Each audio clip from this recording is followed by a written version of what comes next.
All right.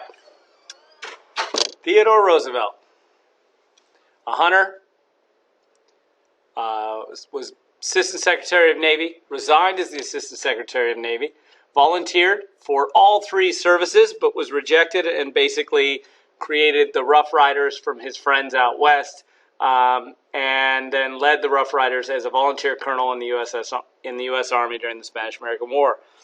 Then we see Theodore Roosevelt right here, who became the youngest president at the time ever voted in. He winds up basically serving 2 terms. He took over for William McKinley when he was shot and murdered. And so he took over and basically did the full term and then was reelected. So served from 1901 to 1908. We are going to look at Theodore Roosevelt's foreign policy mainly and take a look at what his goals were first, and then look at some of the applications of that foreign policy. And then we will assess how both did he meet his goals and whether that foreign policy was good for the United States in the short and long runs. As Assistant Secretary of Navy, so first he met Mahan in the 1880s, and while he was giving lectures that would later turn into the international bestseller, The Influence of Sea Power Upon History. For Mahan, he realized the relationship through productive industry, flourishing seaborne commerce, and strong national finances. He basically realized that in order for the nation to be a world power and an economic power, it must first be a sea power and a navy power. And so from the beginning, as of 1896, he really he advocated for the instant annexation of Hawaii, the construction of an Isthmian waterway, and the revival of the Monroe Doctrine backed by a first-class fighting navy. So those really became the goals of his foreign policy. During the Spanish-American War, Roosevelt learned many lessons that kind of informed his presidency, but probably the biggest one was that the USS Oregon, the newest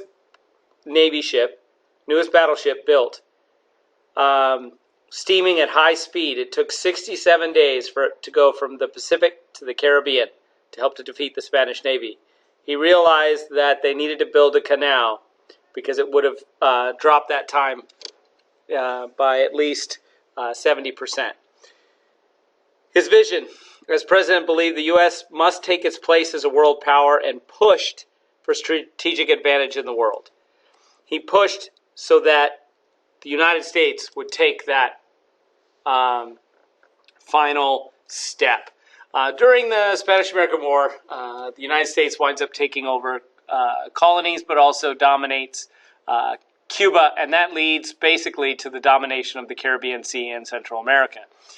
And a lot of this can be basically looked at Theodore Roosevelt for bringing about this dominance. You can see right now he's being portrayed as a kid with these birds flying in from Europe. He's got his Navy. This one's named Debt Collection. Then Monroe, basically that this is the Navy, his toy Navy to enforce the Monroe Doctrine, and his big stick here to knock these birds out of the sky. So the big stick in the Caribbean Sea. Roosevelt was fond of saying that speak softly but carry a big stick. And for him, that big stick was the Navy. So, U.S. and Cuba. Before Roosevelt took power, Cuba was occupied from 1898 to 1901 when Roosevelt assumed power in 1901. Cuba, before the U.S. occupation, had poor sanitation, few schools, and destroyed property from the Civil War between the Spanish and the Cubans. Military occupation by General Wood improved sanitation conditions to eliminate disease like yellow fever, built and improved schools, hospitals, translated U.S. textbooks into Spanish. And so we look at this and we see that this is a beneficial thing. Economic conditions were fine for the friends of the U.S., but worsened for others as they lost property. Small farmers were oftentimes forced to sell, and this led to more U.S. investment. In 1899, Cuban and American Sugar Company, 77,000 acres of land. 1901, the United Fruit bought 200,000 acres for $1 an acre. In Milton Hershey built a huge mill and railroad for his own sugar. I assume you recognize the name Hershey there from Hershey's chocolate. And by 1905, 60% of Cuban land was owned by U.S. interests compared to only 25% land owned by Cubans. This was basically because of this U.S. occupation and the U.S. domination of Cuba. Roosevelt was often fond for saying that the Platinum is a model for how the U.S. should have relationships in the region. Obviously, I don't think most Cubans would agree with that.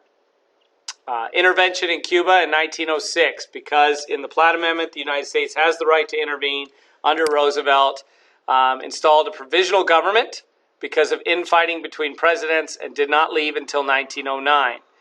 This provisional government was installed by the United States. Continued to push for UN interests in the islands. The conflict led to Afro-Cubans being pushed to the fringe of society. And what this is really referring to is that the United States trained the army during the occupation, trained an army of Cubans to enforce the law, to enforce and protect property. And they basically, you had to be white in order to continue to be in this army. The Spanish regulations of being white were kind of dropped during this interim time before the U.S. intervened, and so there was a lot of Afro-Cubans joining the military. When the U.S., they kind of reinvigorated that white-only policy, and so a lot of Afro-Cubans were pushed to the fringe of society, and then oftentimes hunted as criminals or conflict, because they oftentimes were fighting for their own rights, that their property was just taken from them by U.S. and Spaniards and other people in the island, and when they fought back, they were oftentimes put down by the different militias or the U.S.-trained security forces. All right. You can take a look here. Panama Canal, the man who could make dirt fly. Probably the greatest of all Theodore Roosevelt's accomplishments. Theodore Roosevelt said, "I took the canal zone and let Congress debate it, and while the debate goes on, the canal does also." He considered it his great idea. He considered it the thing that he wanted to do.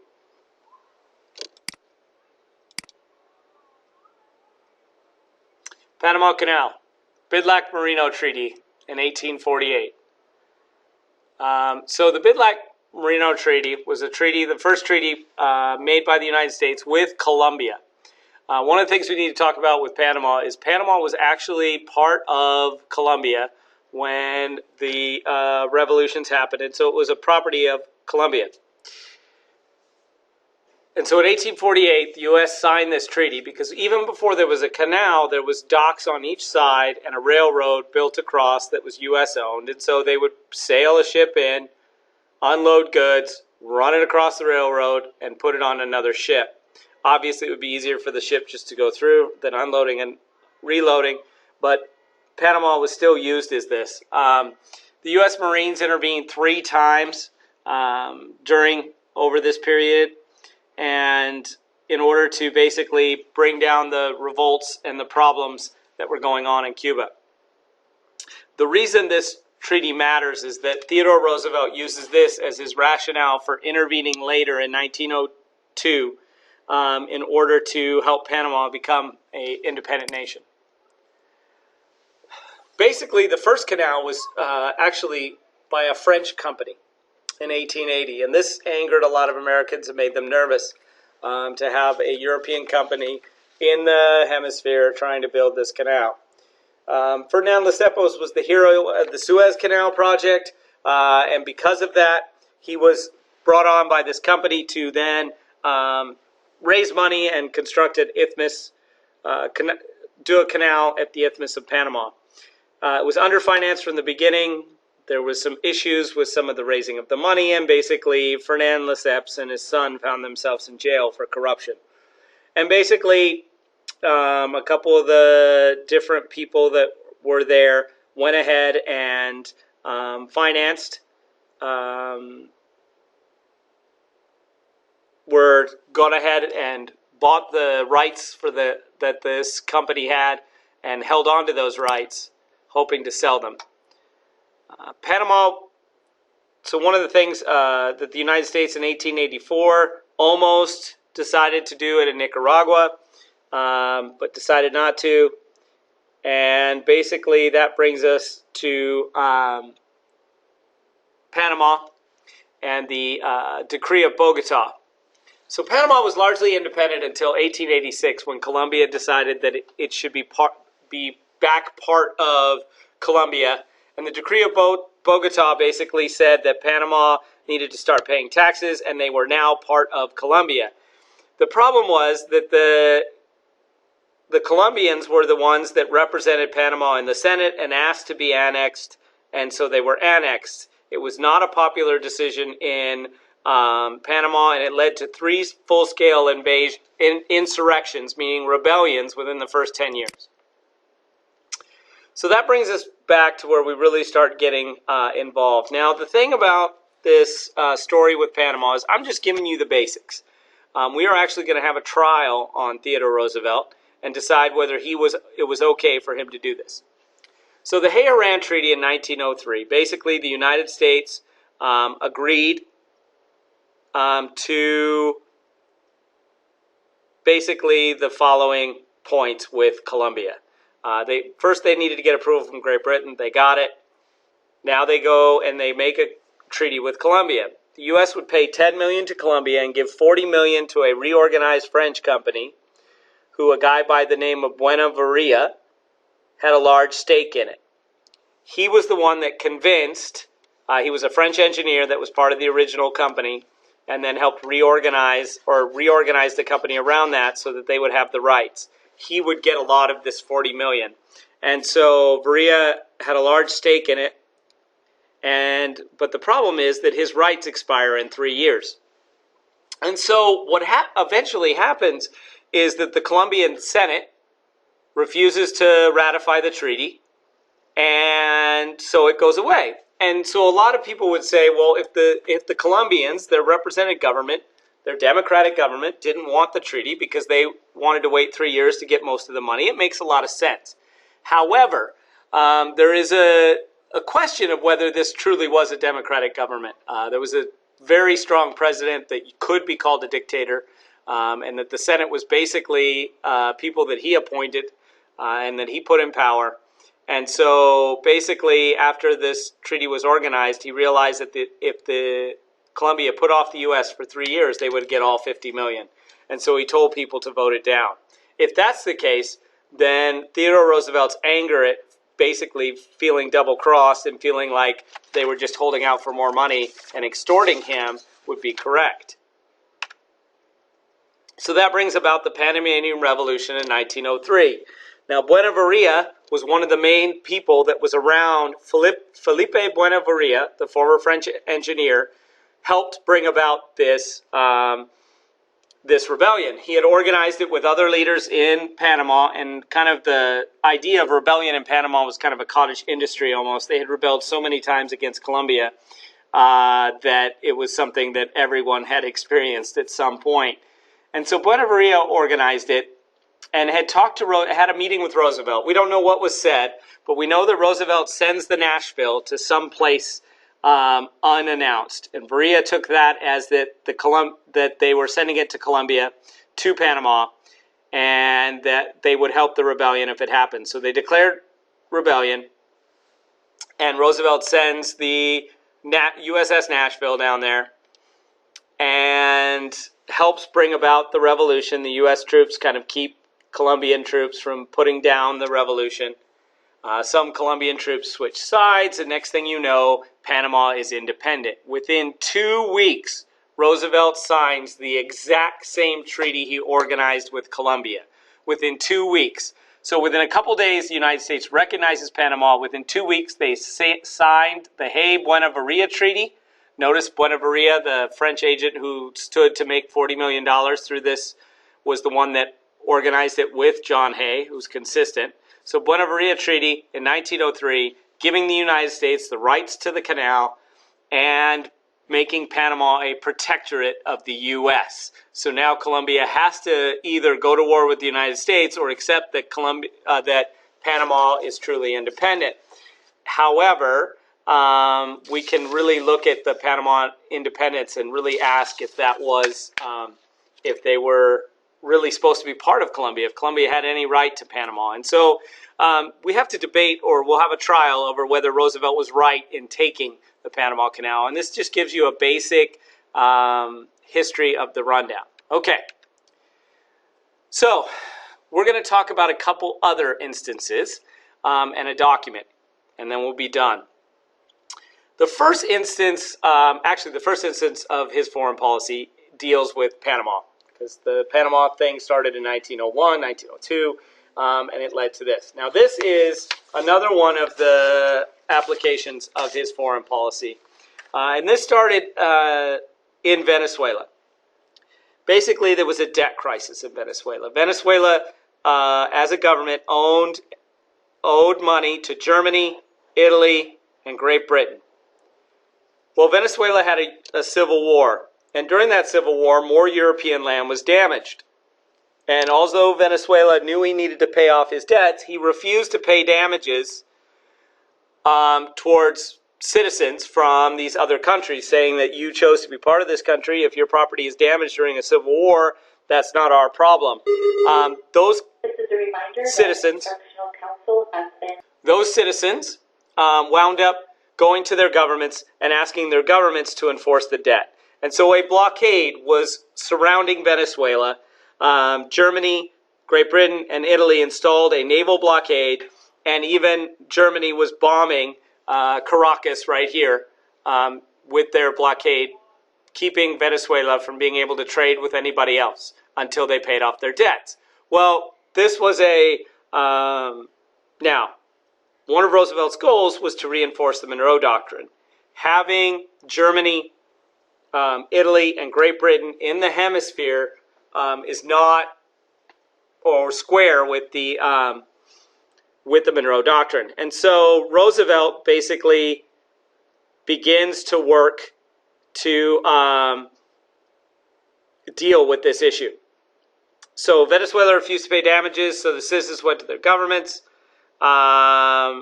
diplomatically sent an ultimatum. When it didn't work, they installed a blockade.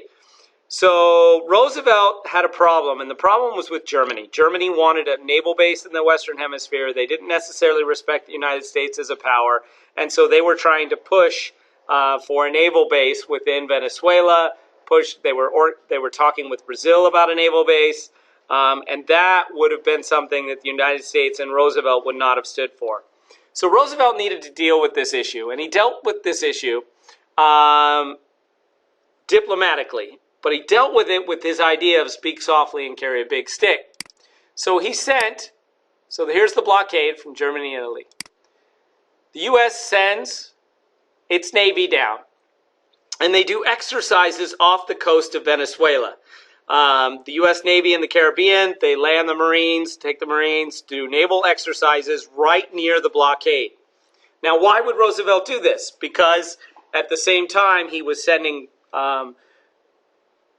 basically communications with Germany behind closed doors. So he was sending telegrams and things, but he was keeping it out of the public.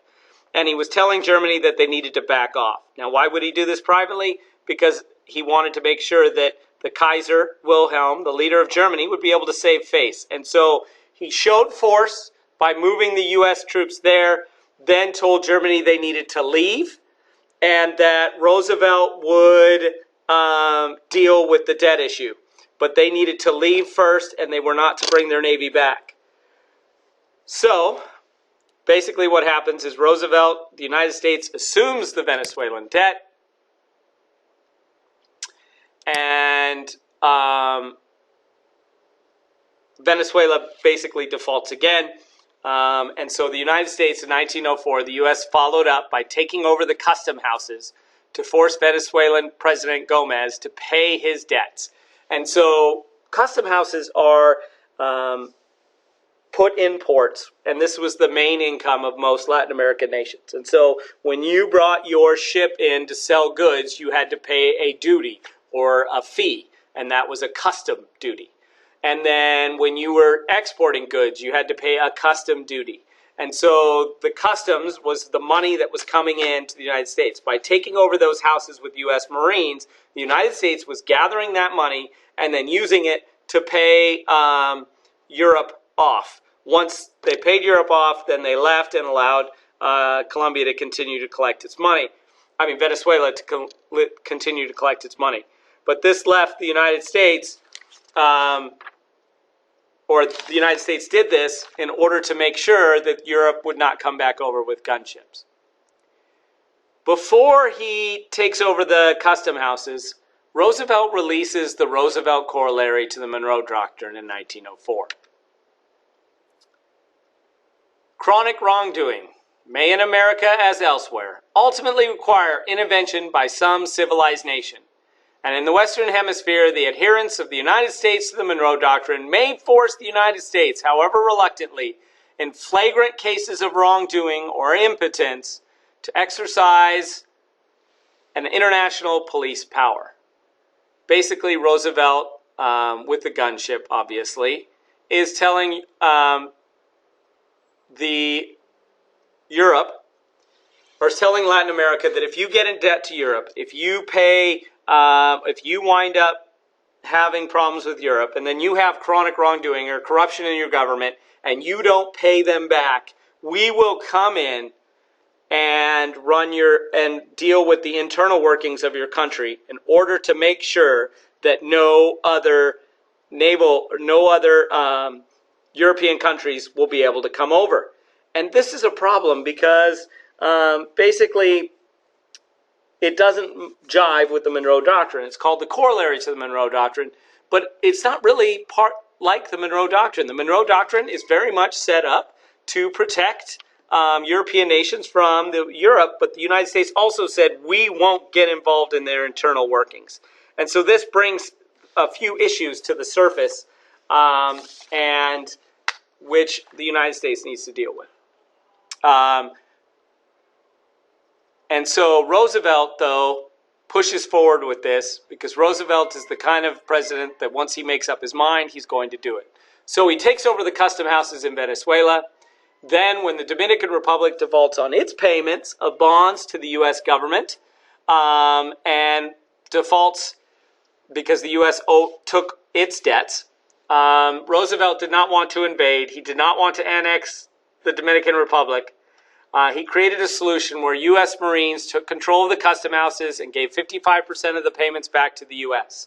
The Dominican Republic was willing to open its ports to the German Navy because of its debt to Germany. Roosevelt then used this strategy again to repay the debts to European creditors, as the Dominican Republic was important for the security of the future canal. And so he did not want Germany to have a naval base so close to the canal. And so basically Roosevelt says, we will take over the Dominican Republic. We will deal with their issues, and basically makes the Dominican Republic a protectorate of the United States. And so then the U.S. takes over the custom houses, the Marines land, and they pay off all the debts. The last thing I want to talk about is the Great White Fleet in 1907. You see it here. This was basically a showing off of U.S. muscle and Navy.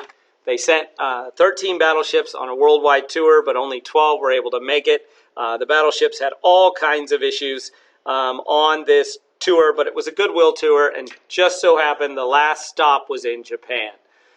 Roosevelt was worried that the United States would eventually go to war with Japan at some point.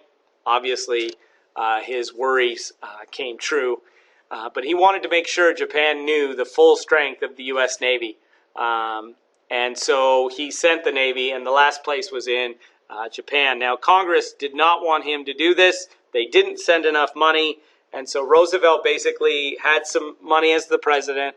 He used it to basically get them as far as Japan and in Tokyo. And Roosevelt didn't have any more or didn't give them any more money, and so then the Navy was stuck there unless Congress voted to give them enough money to buy coal and come home. So obviously Congress had to do that because they couldn't leave the U.S. Navy sitting in Tokyo. So this is basically